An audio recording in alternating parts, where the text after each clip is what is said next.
በዓለም የሀገረ መንግስት ታሪክ ሂደት በሆነ የዘመን ክስተት ሀገራት ፈረሱ ወይም ተዋህዱ ሲባል ሰምታችሁ ሊሆን ይችላል። ለምሳሌ በ1991 የራሽያን ሪቮሉሽን ተከትሎ የታላቋ ሶቪየት ህብረት መፍረስ፣ በ1992 እየከረረ በሄደ የብሔር ግጭት ምክንያት የዩጎዝላቪያ መፍረስ እና ሰርቢያ፣ ክሮሺያ፣ ቦዝኒያ ሄርዞጎቪና የመሳሰሉ ሀገራት መፈጠር፣ በ1990 የምስራቅ ጀርመን ብቸኝነት ማብቃት ተከትሎ ከምዕራብ ጀርመን ጋር መዋሃድ እና የበርሊን ግድግዳ መፍረስ፣ በአንደኛው የዓለም ጦርነት መሸነፏን ተከትሎ የኦቶማን ኢምፓየር መውደቅና የአሁኗ ሪፐብሊክ ቱርክ መመስረት የመሳሰሉት ታሪኮች በትምህርት ቆይታችን ወይም በሌላ አጋጣሚ የምናስታውሳቸው ሊሆኑ ይችላሉ። ዛሬ ስለ እነዚህ ሀገራት ታሪክ ልነግራችሁ አይደለም የመጣሁት። ታዲያ ስለማን ነው ካላችሁኝ ለ2000 ዓመታት ያህል ወደ ኋላ ተመልሰን በጣም ታላቅ ስለነበረች ቅጥሯን በትልቅና ጠንካራ ግድግዳ ንጻ ጦረኛ ወታደሮቿን አሰማርጣ ለብዙ ዘመን ያሸበረቀ ታሪክ ስለጻፈች የዛ ዘመን ልዕለ ኃያል ኪንግደም ወይም ግዛት ስለነበረች ዛሬም ድረስ የደራሲያን የልብ ትርታ፣ የፊልም ከያንያን የሐሳብ መንገድ፣ ሆሊውድን የመሳሰሉ ታላላቅ የፊልም ኢንዱስትሪዎች የዕለት ከዕለት የጥበባቸው መገለጫ ስለሆነች የታሪክ ሙሽራ እነግራችኋለሁ። ትሮይ።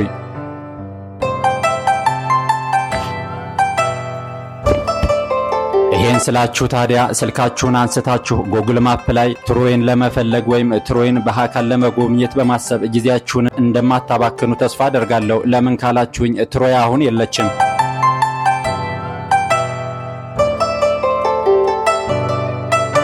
ላችሁ እና ትሮይ የትገባች ካላችሁኝ ትሮይ የምትገኘው በዓለም ካርታ ሸራ ላይ ወይም ጎግል ማፕ ላይ ሳይሆን በሆሊውድ የፊልም ኢንዱስትሪ ደራሲያን አእምሮ፣ በግሪክ ገጣሚዎች የግጥም መጻፍና በጀርመን የመድረክ ቲያትረኞች ድርሰት እንዲሁም በሳይንቲስቶች የታሪክ የጥናት ጥራዝ ውስጥ ብቻ ነው።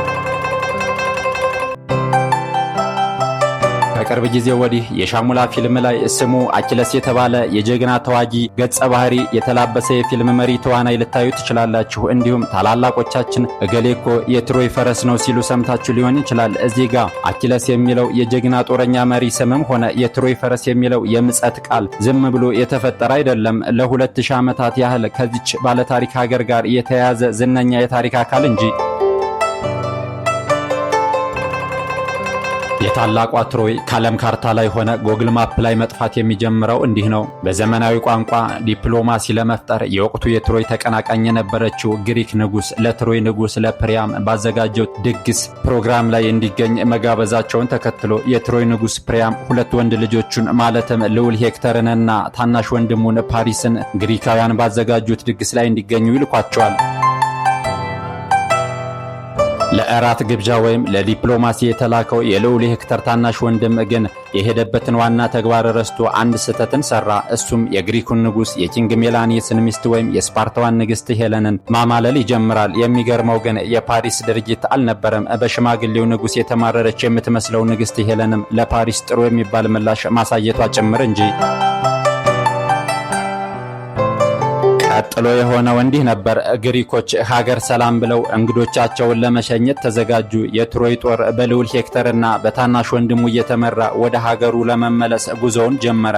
በዚህ ሂደት የትሮይ ጦርም ሆነ ልዑል ሄክተር የማያውቁት ግን ፓሪስ ለብቻው የሚያውቀው አንድ ድርጊት ተከናውኖ ነበረ። ንግስት ሄለን በተሳፈሩበት መርከብ ውስጥ ነበረች። በወጣቱ የተማረከች የምትመስለው ሄለን ሽማግሌውንም ሆነ ግሪክን ዳግመኛ ላታያቸው ኮብልላለች።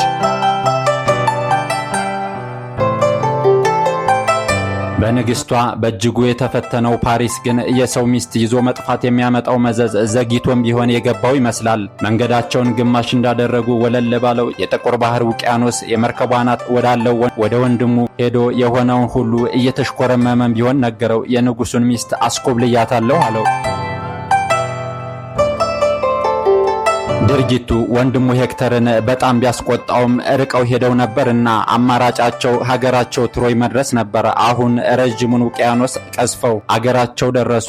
ፓሪስ ያስኮበለላትን ውብ ሴት ወስዶ ለአባቱ ለንጉስ ፕሪያም ያስተዋውቀዋል። አባቱም ግንባሯን በመሳም ዌልካም ሄለን ኦፍ ትሮይ ወይም የትሮይ ቆንጆ እንኳን ደህና መጣሽ በማለት በፍቅር ተቀበሏት። ንግስት ሄለን በአንድ ጊዜ ከሄለን ኦፍ ስፓርታ ወደ ሄለን ኦፍ ትሮይ ተቀየረች።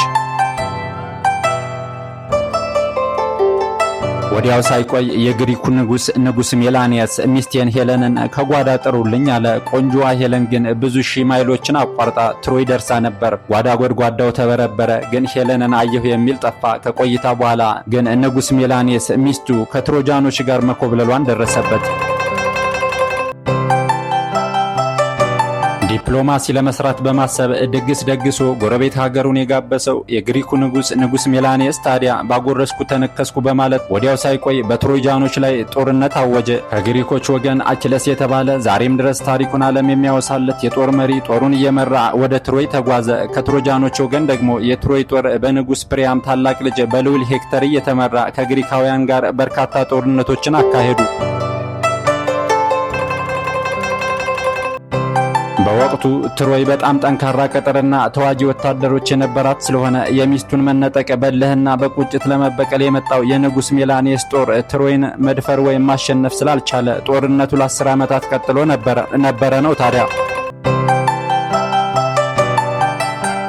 ትሮጃን ሆርስ ወይም የትሮይ ፈረስ የሚለው ምጸትና ታሪኩ እዚህ ጋር ነው የሚጀምረው። ከ2000 ዓመታት በፊት በአቴናና በትሮይ ክልላዊ የከተማ መንግስት መካከል በተካሄደው ጦርነት አቴናዎች ወይም ግሪኮች ትሮዮችን የሸወዱበትና ድል ያደረጉበት አስደናቂ ብልሃት ነው የትሮይ ፈረስ። አቴናዎች ወደ ትሮዮች ሰራዊታቸውን አስከትተው የትሮይን ከተማ ቅጥር ጥሰው ሊገቡ ዘመቱ። ነገር ግን የትሮዮች ምሽግ በጣም ጠንካራ ስለነበረ በዋዛ በጉልበት ሰብሮ ወደ ከተማዋ መግባትና ማሸነፍ እንደማይቻል ተገነዘቡ። ስለዚህ ሌላ ማታለያ ዘዴ መፈለግ ነበረባቸው። ያንንም ወደ ትሮይ የሚገቡበትን ዘዴ ቀድሞ ከተጻፈ ጥንታዊ የትንቢት መጽሐፋቸው ላይ ተጽፎ አገኙ። ያም ትንቢት ታላቅ የግሪክ ፈረስ ያለምንም ኮሽታ ወደ ትሮዮች ከተማ እንደሚገባ እና በትሮይ አማልክት ቅቡልና አግኝቶ ለግሪኮች ድልን እንደሚያጎናጽፋቸው የሚገልጽ ነበር።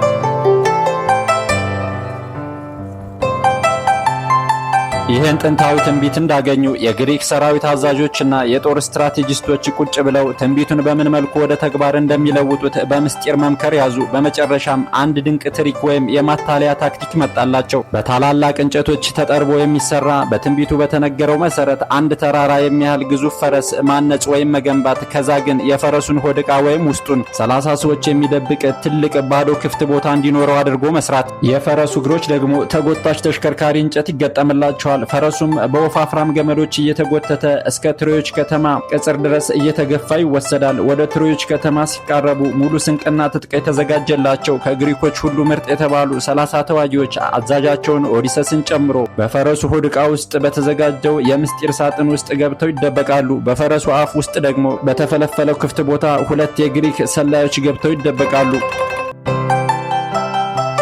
ያ ግዙፍ የእንጨት ፈረስ ከውጭ ሲታይ ግሪኮች በትንቢታቸው መሰረት ድልን ይሰጠናል ብለው አምነው በእውቅ አናጺዎች በፈረስ አምሳል አስቀርጸው እየጎተቱ ያመጡት የአምልኮት ፋይዳ ያለው አንድ ግዙፍ የገድ ቅርጽ ብቻ ነው የሚመስለው።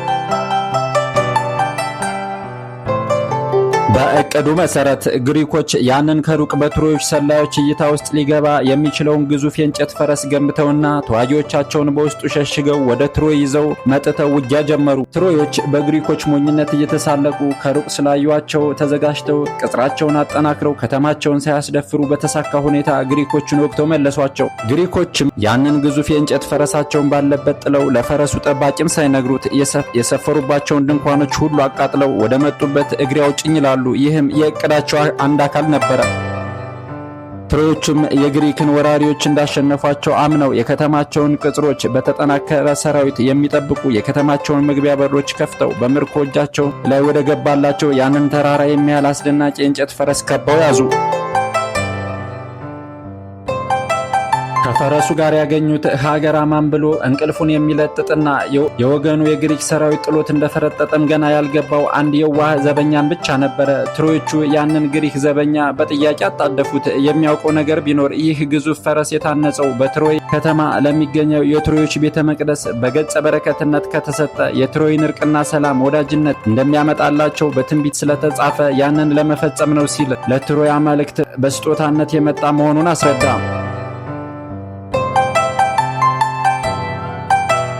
ትሮዮቹ ሊቃውንቶቻቸውን ጠንቋዮቻቸውንና የጦር ሰዎቻቸውን ጠርተው አመጡና የፈረሱን ምንነትና ወደ ከተማችን ብናስገባው ለቤተ መቅደሳችን ብናበረክተው ሕዝባችንንም ከግሪኮች ድል አድርገን የማረክነው ይህንን የሚያህል ግዙፍ ምርኮ ሲያይ ልቡ ለጀግንነት ስለሚነሳሳ ወደ ከተማችን ጎትተን ብናስገባው ምን አስተያየት አላችሁ ብለው ጠየቁ።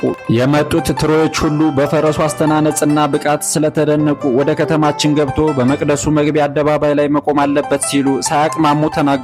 ደግሞ በፈረሱ ግርጌ ላይም በውቅ አጻጻፍ የተቀረጸ ጽሑፍ ነበረበት። ይህ ታላቅ ፈረስ በአቴና አምላክ ስም በትሮይ መቅደስ እንዲቆም በስጦታ የተበረከተ እጅ መንሻ ነው ይላል።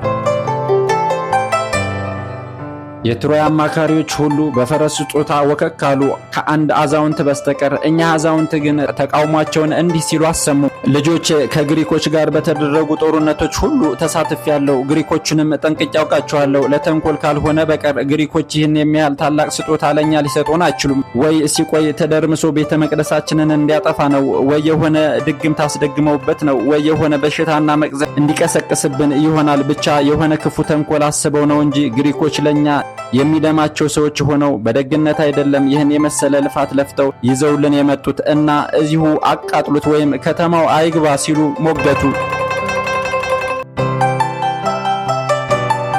የትሮይ ሰዎች ሁለት ልብ ሆኑ። ግን ልባቸው በዚህ የሚያማልል ድንቅ የእንጨት ፈረስ ሐውልት ወከክ ብሎባቸዋልና የሽማግሌውን አጉል ጥርጣሬ ልባቸው ሊቀበል አልፈለገም። ግን ለማንኛውም ብለው የታወቁ የትሮይ ቲያትረኞችን ጠሩ እና የሚያውቋቸው የግሪክ ተዋጊ ጦረኞች ሚስቶች የመሰለ ድምፅ አውጥተው ከፈረሱ ውስጥ ድንገት በሆነ ስውር ታምር የተደበቀ ጦረኛ ካለ ሸውደው ሊያስወጡት አንጀት በሚበላ ድምፀት መጣራት ጀመሩ። አንዷ ቲያትረኛ የኦዲሰስን ሚስት ድምፅ ቁጭ አደረገችው። ፍቅረኛ የኦዲሰስ ናውጣ፣ አናግረኝ እባክህ፣ አንተ ለማየት ካቴና ድረስ መጥቻለሁ አለችው። ግን ምንም አይነት መልስ አልነበረም። ቀጥሎ ሌሎችም የትሮይ አማላይ ቲያትረኞች በሴት ድምፅ ሜገስ፣ የኔማር፣ ናስቲ አንዴ ብቅ በልልኝ፣ ከፈረሱ አካል የሚመጣ መልስ አሁንም የለም። ቀጥሎ አንደኛዋ ሴት አንቲኩለስዬ፣ የኔ ዘንካታ ጀግና እባክህ አንዴ ብቅ ብለህ አይንህን እንኳን ልየው፣ የኔ ውድ አንቲኩለስ ትሰማኛለህ ማለት ጀመረች።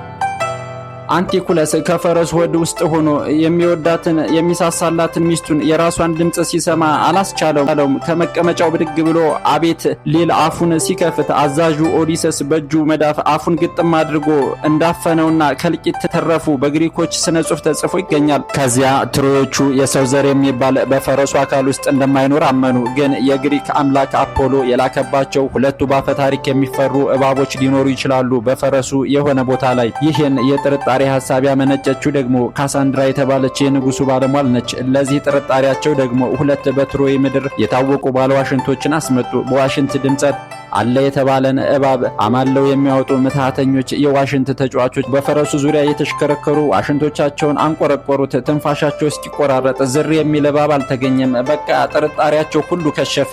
ለመጨረሻ ጊዜ ያንን የዋህ ግሪካዊ ዘበኛ ጠየቁት። ይህን የሚያህል ግዙፍ የእንጨት ፈረስ ለምን ማነጽ እንደፈለጉ የግሪኮች ሰዎች ሲያወሩ የሰማው ነገር አለን ብለው ጠየቁት። ዘበኛው እንዲህ ሲል መለሰ። እኔ ጦርነት ወጥቼም አላውቅም፣ የመጀመሪያዬ ነው። ያውም በጥበቃ ዘብነት ነው የመጣሁት። እንደምታዩኝ የጦር ትጥቅም የለኝም።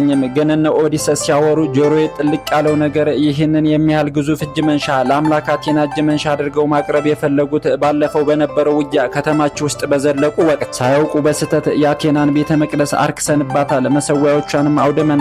ቁጣዋን በእኛ ላይ ስለሚነድ ልቧን የሚያራራልንን ከሁሉም የሚበልጥ ስጦታ ለማቅረብ አለብን ብለው ሲማከሩ ግን ሰምቻለሁ ሲል የዋሃን ምስክርነቱን ሰጠ። ትሮዮች ባለፈው ጦርነት የተሳተፈ ወታደር ጠሩ እና ግሪኮቹ በአምላክ አቴና ቤተ መቅደስ ላይ የፈጸሙት ነገር ምን እንደነበር ጠየቁት። ጠባቂው የነገራቸውን ሁሉ ቃል በቃል ደገመላቸው። በቃ ከዚህ በኋላ ምንም ለጥርጣሬ ክፍተት የሚሰጥ ተጨባጭ ነገር እንደሌለ አመኑ እና የከተማቸውን ቅጽሮች በርግደው በከፍተኛ አጀብ የትሮይን ምርኮ ፈረስ እያስጎተቱ በታላቅ ፉከራና ሽለላ ተሞልተው ህዝቡም በነጋሪት እየተጎሰመ ከያለበት ወጥቶ ደስታውን በጩኸትና በፉጨት እያሰማ በከተማው መሃል ወደሚገኘው የአቴና ቤተ መቅደስ ፊት ለፊት ባለው አደባባይ ላይ አቆሙት። ትሮይ ከተማ በደስታና በድል ሆታ፣ በድግስና በእልልታ፣ በርችትና በእሳት በራች፣ አበደች፣ በአንድ እግሯ ቆመች።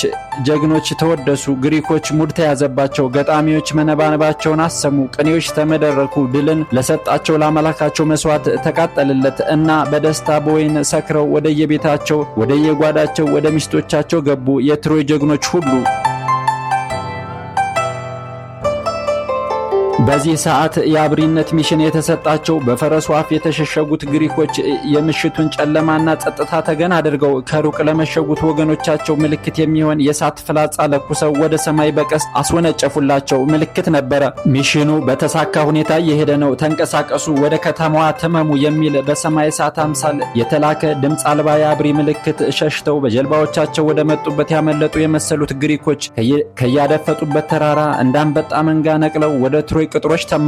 በትሮይ ፈረስ ሆድ ዕቃ ውስጥ ተሸሽገው ያደፈጡት በኦዲሰስ የሚመሩት ታላላቅ የግሪክ ተፋላሚ ናይቶችም የፈረሱን ሆድ ዕቃ የከለሉበትን ከዳጎሰ የስንደዶ ምንጣፍ የተሰፋ ወፋፍራም ፍራሽ የመሰለ ምንጣፍ እየዘነጣጠሉ የፈረሱን ሆድ ዕቃ ከፍተው የጦር ዕቃቸውን ወድረው ወደ የቅጽሮች ተምዘገዘጉ። የትሮይን ጥብቅ ቅጽሮች ሁሉ ወለል አድርገው ለወገናቸው ሰራዊት ከፈቱላቸው።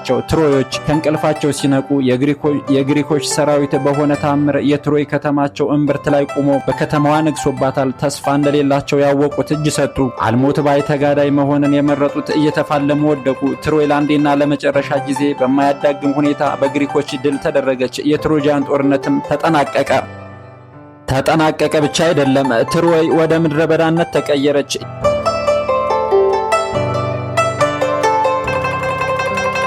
የትሮይ ፈረስ ታሪክ በዓይነ ስውሩ ታሪክ ጻፊ ደራሲና ፈላስፋ በታላቁ ሆሜር ኦዲሴይ በተሰኘ አፈ ታሪክ ውስጥ በአንዲት ቦታ ተጠቅሶ ነበረ። በኋላ ደግሞ በቨርጅል አናይድ በተሰኘ ተውኔት ውስጥ በሚገባ ተውቦና ተሰማምሮ ተተርኳል። በሌሎችም የግሪክ ጥንታዊ አፈ ታሪኮች ይሄ የትሮይ ፈረስ ታሪክ ይዘቱና የተዋናዮቹ ማንነት እየተቀያየረ ሲነገር ኖሯል። ግሪኮችም፣ ሮማኖችም፣ ኦቶማኖችም ዓለምም ሁሉ ይህ የትሮይ ፈረስና የትሮይ ጦርነት ታሪክ የሆሜር ምናብ የፈጠረው አፈ ታሪክ ነው ሲሉ ዘመናት አልፈው ነበር። ከዛ ግን አንድ ገራሚ ጉድ ወጣ። ሄነሪክ ሺልማን የተባለ አንድ የጀርመን የቢዝነስ ሰውና አርኪኦሎጂስት በዛሬዋ ሰሜናዊቱ ቱርክ በሚገኝና ትሮአን የሚል ከጥንት ትሮጃን ከሚለው የሆሜር አፈ ታሪክ ጋር በቅርብ ስም የሚጠራ አካባቢ ረዥም የመሬት ውስጥ ትቦ ቁፋሮ ማድረግ ጀመረ። ቀደም ብሎ በኦዲሰስና አናይድ ታሪኮች ውስጥ የተገለጹት ጥንታዊ ስፍራዎችና ስብርባሪ ቅርሶች የትሮይን እውነተኛ ታሪክ አረጋገጡ። ሆሜርና ቨርጅል የጻፉት ልብ ወለድ አልነበረም፣ ምናብም አልነበረም፣ ፈጠራ አፈ ታሪክም አልነበረም። በትክክል የተካሄደ ጦርነትና በትክክል የተፈጸመ ታሪክ ነበረ። ከተማዋም በ1998 ዓ.ም የዩኔስኮ ዓለም አቀፍ ቅርስ ተብላ ተመዝግባለች። ለሄነሪክ ሺልማን ምስጋና ይግባውና ዛሬ ዓለም ሁሉ ያወቀው የስንት ሺህ ፊልሞች፣ ቲያትሮች፣ ድርሰቶች፣ ጥናቶችና ምርምሮች የማይነጥፍ ምንጭ የሆነ ቱባ ታሪክ ሊሆን በቅቷል። በአሁኑ ጊዜ ያንን እውነተኛውን የትሮይ የእንጨት ፈረስ ይመስላል የተባለ በስንት ዕውቅ አጥኚዎችና ቀራጮች የተሰራ ግዙፍ የትሮይ ፈረስ ሐውልት በቱርክ የትሮአን ከተማ ላይ ቆሟል። በብዙ ሰዎችም ይጎበኛል። ግሪክና ቱርክ እስካሁን ድረስ ያልበረደ ብዙ ዘመንም ያዋጋቸው የከረረ የግዛት ይገባኛል ጥያቄ ያላቸው ሀገሮች ናቸው። አሁንም ድረስ እሳትና ጭር ናቸው። በታሪክ የግሪኮ ሮማኖችን የቤዛንታይን ኢምፓየር ድባቅ መትተው የሮማንን ኢምፓየር በምትኩ የተከሉት ቱርኮች ብዙውን የቀደመ የግሪክ ሮማን ግዛትና ነገሮችን ወርሷል። ግን በሚገርም ሁኔታ ታሪካዊ ቅርሶቹን ጠብቀው እስከዛሬም አቆይቷቸው እናገኛለን። የትሮጃን ሆርስ ወይም የትሮይ ፈረስ በዛሬው ዘመን አገልግሎቱ ለምጸት ሆኗል። በጠላትህ ሰፈር ውስጥ ያንተን ተልኮ በህቡ የሚያስፈጽምልህ ከጠላትህ ጋር ወገን መስሎ እየተቀላቀለ ኃይል አስርገህ ካስገባህ ያ ኃይል የትሮይ ፈረስህ ነው ማለት ነው።